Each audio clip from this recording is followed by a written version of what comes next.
You turn my mourning into dancing. You turn my mourning into dancing.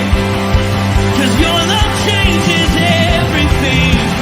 Your love changes everything.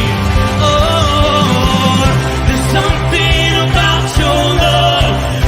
Something about your love changes everything in my body. Oh, something about your love. Something about your love changes everything. It changes everything. Something about your love. Something about your love changes everything. It changes everything. Something about your love. Something about your love changes everything. Changes everything. Something about your love. Something about your love changes everything. Something about your love. Something about your love changes everything. Changes everything. Something about your love. Something about your love changes everything. Changes everything. Something about your love. Something about your love changes everything. You turn my mourning into dancing. You turn my mourning into dancing. You turn my mourning into dancing. You turn my mourning into dancing. You turn my mourning into dancing. Something about your love. Something about your love changes everything. Hey, good morning, Rooted Men. Pastor Tom, Firmly Rooted Ministries, getting the devotions done here from the house as we have a busy Wednesday today. Lots to do, some meetings tonight, and so going to be a great day. Hope you're having a good morning so far. Let's say hi to a few people, and then we're going to look at Mark 15, 33 to 41, which is the latter part of the crucifixion. Let's see who's on board. We got a number of people on board, or at least logged in. We got about 13 people out on X, and we got about 4 in YouTube, and we've got some Facebook. Okay, let's see. I'm on, obviously. There we go. Chuck, good morning, men. I'm out there on X. Good morning, Rooted Men. Chris, good morning, all. Ken Gooch, good morning, fellow brothers in arms. Bert Reggiani, good morning, gentlemen.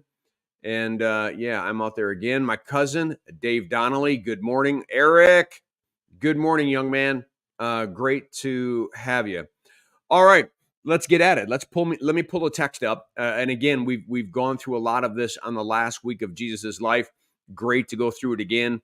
Always a reminder that some of the most significant things happening in the New Testament, you need all 4 Gospels to know exactly what happened, because no one Gospel tells the entire story. Like I mentioned in the last week of Jesus' life, no one Gospel records the 7 statements from Jesus from the cross. You need all the Gospels to put the pieces together. All right, but here's our reading. We're from Mark chapter 15, beginning at verse 33. This strange thing takes place at noon.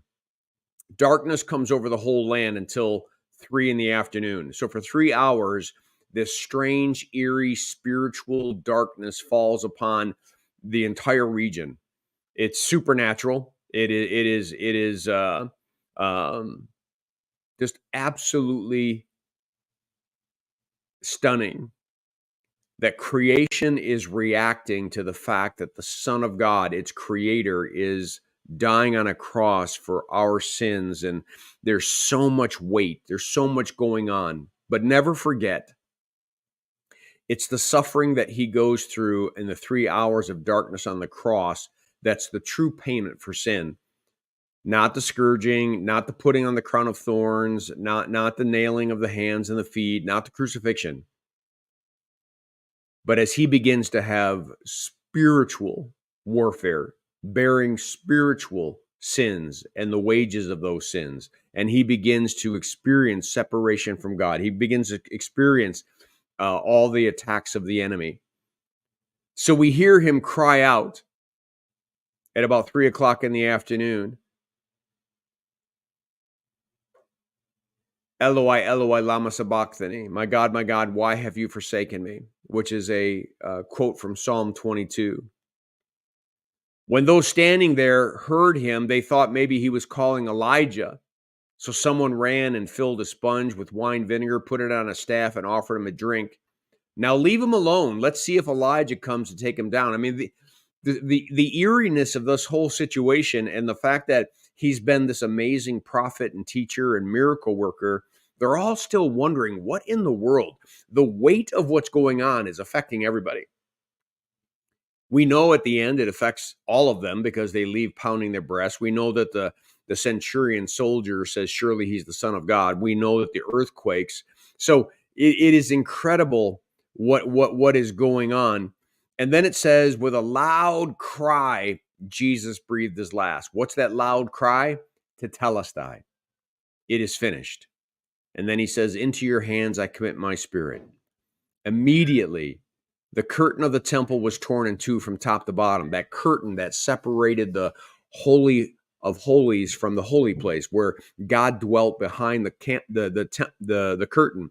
He no longer needs a dividing place. He no longer needs a place to hide away from sinful human beings, because Jesus successfully paid the price for all sin. And so now the barrier can be broken. God can now dwell with his people because Jesus bore all humanity's sins. And when the centurion who stood there in front of Jesus saw how he died, he said, surely this man was the Son of God. What do you mean, saw how he died? Father, into your hands I commit my spirit, and just stopped living. He gave up his spirit. He lays down his life and he picks it up again. The crucifixion didn't kill him. His work was done. He accomplished his task. And now he goes to the Father, and the centurion realizes, having watched hundreds probably of people dying, he died like nobody else. Some women were watching from a distance. Among them were Mary Magdalene, Mary the mother of James, the younger, and of Joseph, and Salome. In Galilee, these women had followed him and cared for his needs. Many other women who had come up with him to Jerusalem were also there.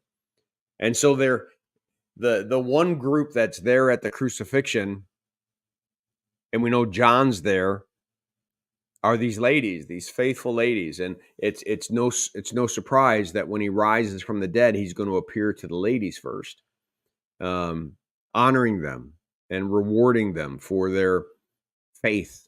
Not that they understood the resurrection completely, but their love for Jesus was just moved everything that they did, every action, every word, everything was motivated by their love for Christ and his love for them. All right, I think that's the end of the section. The burial is next. That'll be tomorrow. Let me pull myself out of this screen.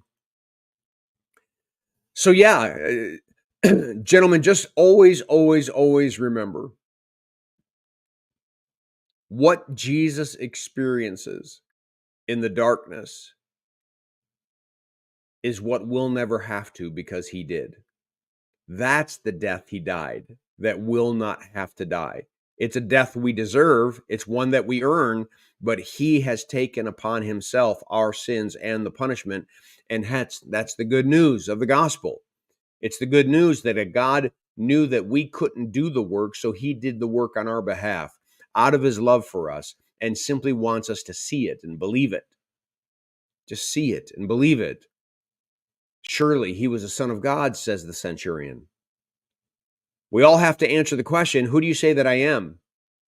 This morning, who do you say Jesus is? Who is he?